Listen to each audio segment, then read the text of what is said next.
ஸ்ரீ குருபியோ நமஹ. குருநாதா காமாட்சி சரணம். வாஞ்சிநாதர்னு ஒருத்தர் என்ன செய்கிறாருன்னா, அவளுக்கு 600 ஏக்கருக்கு நிலம் இருந்ததாம். அத்தனையும் குடும்ப சண்டையில், சொத்துல அத்தனையும் குடும்ப சச்சரவில் எல்லாம் வீணாக போய் ஒன்றும் இல்லாமல் ஆயிட்டார் பாவம் அவர். அவ்வளோ சொத்து இருந்தது போய் அவளுக்குன்னு தனி கோவில் இருந்ததாம். அந்த கோவிலில் மானியம் கொடுத்துட்டு இருந்தாலும் மானியம்னா அவ்வளோ சாப்பாடு, அது அந்த கோவிலுக்கு நடத்துறதுக்கான காசு கூட இவாளே கொடுத்துட்டு இருந்தா. அவளுக்குன்னு தனி கோவில் அதெல்லாம் இருந்து அப்படி ராஜபோகமாக இருந்தவாள் வெறும் சண்டை சச்சரவால், குடும்ப பங்காளி சண்டைகளால் சொத்தெல்லாம் கைவிட்டு போய் எல்லாம் இதாகிடுது. அவர் என்ன செஞ்சார், அவர் பெருவாளே சரணாகதின்னு வந்து மடத்தில் கைங்கரியதாரராக சேர்ந்து விடுறார் இந்த வாஞ்சிநாதன். பெரியவா அவருக்கு நிறைய வேலைகள் கொடுக்குறார். சந்தனக்கட்டில் சந்தனம் அரைக்கிற வேலை, அது 1940s இருக்கு இந்த சம்பவம் நடக்கிறது. சந்தனக்கட்டில் சந்தனம் அரைக்கிற வேலை, சந்தனம் அரைச்சி தான் இது பண்ணுவா சந்திரமௌலீஸ்வரருக்கு கையால். அது கொஞ்சம் நெஞ்சம் அரைச்சா போகாது, எக்கச்சக்கமாக அரைக்கணும். அதை அரைக்கிறதுக்கே உங்களுக்கு கையில் சக்தி வேணும். சந்தனக்கட்டில் வேலை பார்க்குறார் இந்த வாஞ்சிநாதன். சமயக்கட்டில் வேலை பார்க்குறார், பூவோட இடத்துல வேலை பார்க்குறாரு. அப்படி ஃபுல் சகல இடத்துலையும் மட்டத்தில் வேலை பார்க்குறார். அப்படி வேலை பார்த்துட்டு இருக்கும்போது என்ன ஆகுதுன்னா, அவருக்கு கல்யாணம் நடக்கிறத கல்யாணத்தை பண்ணிட்டு அவர் என்ன செய்கிறார், அந்த கோவில்லையே அவளோட கோவில் இருக்கே, அந்த கோவில்லையே குருக்களாக அவர் அங்கே போயிடுறார். மட்டத்தோட கைங்கரிய வேலையிலேருந்து போய் அவள் ஊர்லேயே போய் கல்யாணத்தை பண்ணிட்டு அவளுக்கு இருக்கிற கோவில்லையே பூஜாரியாக போயிடுறார் குருக்களாக. இருந்தாலும் பெரிவாள் கூட இருக்கிறத நம்ம பெரிவாளோட கையால் ஒரு பாதுகையோ, பெரிவா பாதுகையோ, இல்லை பெரிவாளோட ருத்ராட்சமோ எதுவுமே நம்ம வாங்காமல் போயிட்டோமேனு அவருக்கு ஒரு ஏக்கம் இருந்துகிட்டே இருந்தது. இத்தனை நம்ம கைங்கரியம் பண்ணோமே, இத்தனை இடத்துல நம்ம வேலை பண்ணோமே, அங்கே மட்டத்தில் இவ்வளோ வேலைகள் பண்ணியிருக்கோமே, சந்தனக்கட்டில் சமையக்கட்டில் சந்தனம் அரைக்கிறது, சமையல் பார்க்கறது, ஒட்டுமொத்தமாக நிறைய வேலைகள் பார்த்துருக்கோமே. வரும்போது பெரிவாள்கிட்ட ஒரு ருத்ராட்சமோ ஒரு இதுவோ வாங்க முடியலையே நம்மளாலங்கிற கவலை அவருக்கு இருந்துகிட்டே வந்தது. இப்போது ஒரு தடவை பெரிவா அவள் இருக்கிற அந்த திருவடமருதூர் ஊரில் ஏதோ கும்பாபிஷேகம் கோவிலுக்குங்கிறதுனால அங்கே வந்திருந்தா பெரிவா. எல்லோரும் கும்பாபிஷேகத்துக்கு கூட்டம் எல்லாம் லைனாக வந்துட்டுருக்கு பெரிவாளை தரிசனம் பண்ணிக்க. கும்பாபிஷேகம் பார்க்குறதுக்கு கூட்டம் இருக்கோ இல்லையோ, இங்கே பெரிவாளை தரிசனம் பண்ணிக்கிறதுக்கு கூட்டம்னா அப்படி ஒரு கூட்டம்.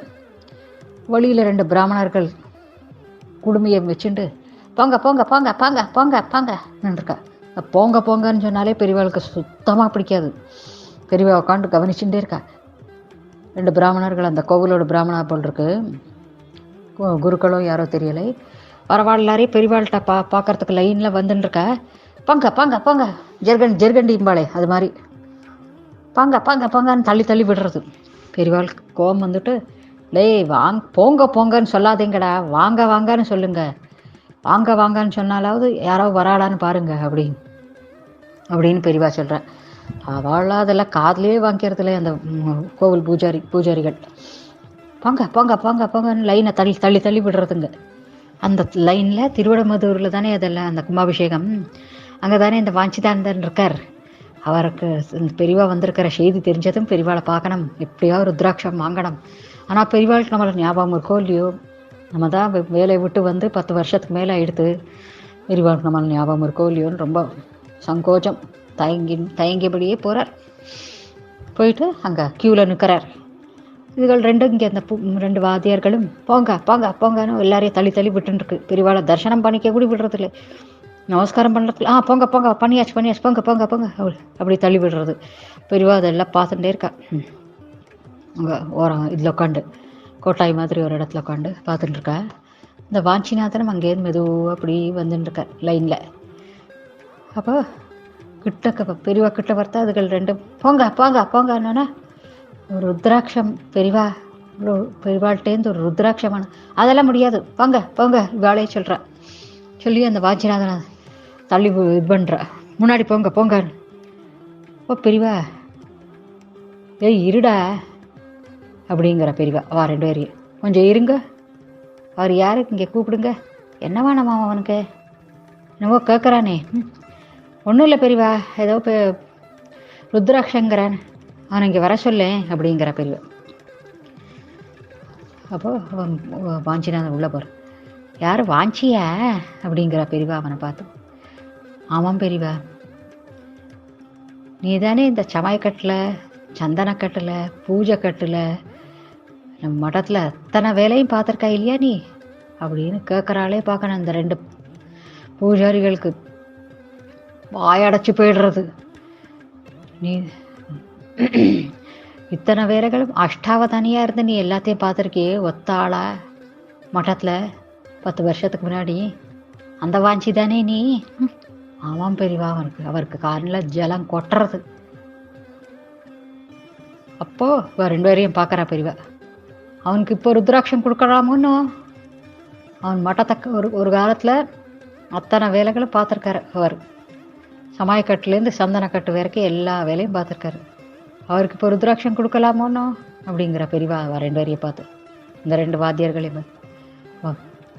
பெரியவா தப்பாயிடுத்து பெரியவா அதுகள் 2 சொல்லுறது. மன்னிச்சுங்க பெரியவா. எல்லாரையும் இப்படி போங்கன்னு சொன்னால் யாருமே வரமாட்டா. அப்புறம் ஒழுங்காக எல்லாரையும் வாங்கன்னு கூப்பிடுங்க, அப்போ தான் எல்லோரும் வருவா. உங்கள் ஆற்றுல உங்கள் சம்பந்தி வந்தால் போங்க நான் சொல்லுவேங்க, வாங்கன்னு தானே சொல்லுவீங்க. இப்போ என்னை பார்க்குற பக்தரவள்கிட்டே நீங்கள் அப்படியே சொல்லணும், நீங்கள் வாங்கன்னு கூப்பிடுங்க அப்படின்னு வாஞ்சிநாதனை கிட்டக்க கூப்பிட்டு ருத்ராட்ச மாலையை எடுத்து ஜம்முனை கையில் கொடுத்து ஆசீர்வாதம் பண்ணி நமஸ்காரம் பண்ணி அவருக்கு பிரசாதங்கள்லாம் கொடுத்து அனுப்புகிறார். அவருக்கு அதுக்கு மேலே என்ன வேணும், அவருக்கு எதை எதிர்பார்த்து வந்தாரோ அதை அவருக்கு கிடச்சி விட்றது. அதோட சேர்த்து பெரியவா அவரை தலையில் தூக்கி வச்சுக்கிற மாதிரி அவரை பற்றி எல்லாம் சொல்லி பெருமைப்படும் வகையில் அவரை பற்றி எல்லாம் நீ எல்லா வேலையும் நீ பார்த்துருக்க ஒத்தாடான்னு சொல்லி எல்லாருக்கும் நேரம் அவரை பெருமைப்படுத்தினது அவருக்கு அதை விட பெரும் சந்தோஷம். ரொம்ப மகிழ்ச்சியோடு அவர் வீடு திரும்புகிறார். அப்புறம் என்ன ஆகுதுன்னா, ராமகிருஷ்ண சாஸ்திரின்னு ஒருத்தர், அவருக்கு ஒரே திக்குவாய். அவருக்கு அவரோட பேரே சொல்கிறதுக்கு தெரியாது பாவம். ஆனால் நல்ல சகல சாஸ்திரங்கள், வேதங்கள், ஸ்தோத்திரங்கள் எல்லாம் படித்தவர். அவர் பெரியவாள்கிட்ட வர்றார். பெரியவா ரொம்ப சிரமப்பட்டு பேசுகிறார். திக்குவாய், பயங்கர திக்கு. எனக்கு இது எப்படியாவது எனக்கு இதை சரி பண்ணுங்க பெரியவா, இதை வச்சு எனக்கு என்னால் வைதிக காரியமே பண்ண முடியலை பெரியவா, ஒரு இது சொல்ல முடியலை பெரியவா, எனக்கு ரொம்ப கஷ்டமாக இருக்குன்னு. நீ ஒன்று செய் பெரியவா சொல்கிறேன், நீ ஒன்று செய். டெய்லி குளத்தில் போய் குளிப்பா இல்லையா, குளித்து அனுஷ்டானங்கள் பண்ணுவையோன்னு அந்த சமயத்தில் ஆர்யா சதகம் சொல்லு. தினம் ஆர்யா சதகம் சொல்லிட்டு வந்தாயின்னா, ஆர்யா சதகம் பக்தியா படதாம் ஆர்யா கட்டாட்சேன நிசரதி வதன கமலாத்வாணி பீயூஷதோரணி திவ்யா. அங்கே வாணி யார், சரஸ்வதி தேவி வாக்கில் நிற்பலாம். ஆர்யா சதகம் சொன்னால் வாக்கில் நின்னா என்ன ஆகும், நம்மளுக்கு வாக் சுத்தம் ஏற்படும். அப்போது வார்த்தைகள் தெளிவாக வரும். அதனால் இந்த மூக்க பஞ்சக்ஷதி ஆர்யா சதகத்தை தினமும் சொல்லு அப்படின்னு சொல்கிறா பெரியவா. அவர் அதை அப்படியே கடைப்பிடிச்சு ஒரு நாள் விடாமல் குளத்தங்கரையில் போய் குளித்து அங்கே அந்த வேஷ்டியெல்லாம் நல்லா உதறி விரித்து அங்கேருந்து ஆரம்பிப்பாராம் சொல்லறதுக்கு. 10 கிலோமீட்டரில் இருக்கிற குளத்தங்கரையில் போய் அதை உணர்த்தி அங்கே அந்த அனுஷ்டானங்கள்லாம் பண்ணி ஆர்யா சதகம் சொல்லிகிட்டே வருவாராம். வர அவருக்கு இந்த திக்குவாயானது அந்த ஆர்யா சதகம் சொல்ல சொல்ல சொல்ல சொல்ல கம்மியாயிண்டே அவர் பழையபடி அருமையாக ரொம்ப நல்லா அவர் இந்த வைதிக காரியங்கள்லாம் பார்க்க ஆரம்பிச்சு விட்றார். அவருக்கு திக்குவாயெல்லாம் அந்த பெரியவா சொன்னா மூக்க பஞ்சக்ஷதி ஆர்யா சதகத்தால் பரிபூர்ணமாக குணமடைஞ்சு கொடுத்து. பெரியவாளுக்கு இந்த மூக்க பஞ்சக்ஷத்தின்னா ரொம்ப ரொம்ப பிடிக்கும். எல்லாத்தையும் அதை பரிந்துரைப்பா பெரியவா, சொல்லுங்கோன்னு. ஆர்யா சதகம், கட்டாட்ச சதகம், பாதாரவிந்த சதகம், ஆர்யா சதகம், கட்டாட்ச சதகம், பாதாரவிந்த சதகம், ஸ்துதி சதகம், மந்தஸ்மித சதகம்னு 5 சதகங்கள், 500 ஸ்தோத்திரங்கள். ஆர்யா சதகத்தில் அம்பாளை வர்ணிக்கிற ஸ்தோத்திரம், பாலையாக இருக்கிற அம்பாளை வர்ணிக்கிற ஸ்தோத்திரம். கட்டாட்சதகம் அம்பாளோடு கண் பார்வை, இந்த கண் பார்வை, வீக்ஷணம் பார்வை இருக்கு இல்லையா, அதில் தான் மாதः க்ஷணம் ஸ்னபய மாம்தவ் வீக்ஷித்தேன மந்தாட்சித்தேன சுஜனைஹி ரபரோக்ஷித்தேன காமாட்சி கர்மதிமீரோத்கர பாஸ்கரேன ஸ்ரேயஸ்கரேன மதுபத்தியதி தஸ்கரேன. இந்த ஸ்தோத்திரம் அந்த கட்டாட்சதகத்தில் தான் இருக்கு அம்பாளோடு. அது அந்த அம்பாளோட கட்டாட்ச வீக்ஷணம் நம்மளுக்கு கிடச்சிதுன்னா சகல சௌபாகியங்களும் கிடைக்கும். வெறும் அம்பாளோட பார்வை, அம்பாளோட அந்த கட்டாட்ச வீக்ஷணம், அந்த நேத்திரம் இருக்கு இல்லையா, கண்ணன், வெறும் அந்த கண் பார்வையால் மட்டும் 100 ஸ்தோத்திரங்கள் தான் கட்டாட்சதகம். அடுத்தது வந்து பாதாரவிந்த சதகம், அம்பாளோட பாதங்கள், சரணங்கள், சரணாரவிந்தத்தை பற்றி 100 ஸ்தோத்திரங்கள் ஆச்சா. அடுத்து என்னது, ஸ்துதி சதகம், அம்பாளை ஸ்துதி பாடுற சதகம். அதில் தான் சமர விஜய கோட்டி சாதகானந்த தாட்டி மிருதுகுணகணமணி பேட்டி முக்கிய காதம்ப வாட்டி முனிசுத பரிபாட்டி மோகிதா ஜாண்டகோட்டி பரமசிவவதூட்டி பாதுமாம் காமகோட்டி காமாட்சி. அந்த ஸ்தோத்திரம் அதில் தான் இருக்குது. இந்த ஸ்துதி சதகம் அவ்வளோ நல்லது சொன்னால். கடைசியில்த்தது மந்தஸ்மித சதகம், அம்பாளோட மந்தஸ்மிதம், சிரிப்பு, வெறும் சிரிப்பை வச்சு 100 ஸ்தோத்திரம்.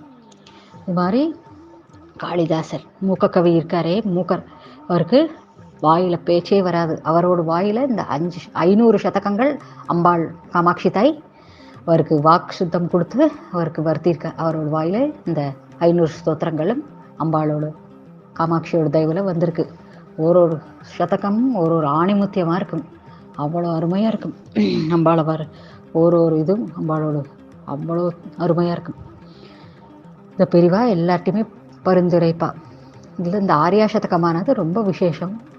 இதுதான் குண்டலி குமாரி குட்லே சண்டிச்சராச்சரி சவித்திரிச்சாமுண்டே குணினி குஹாரிணி குஹியே குருமூர்த்தே துவாம் நமாமி காமாட்சி, குருமூர்த்தே துவாம் நமாமி காமாட்சி.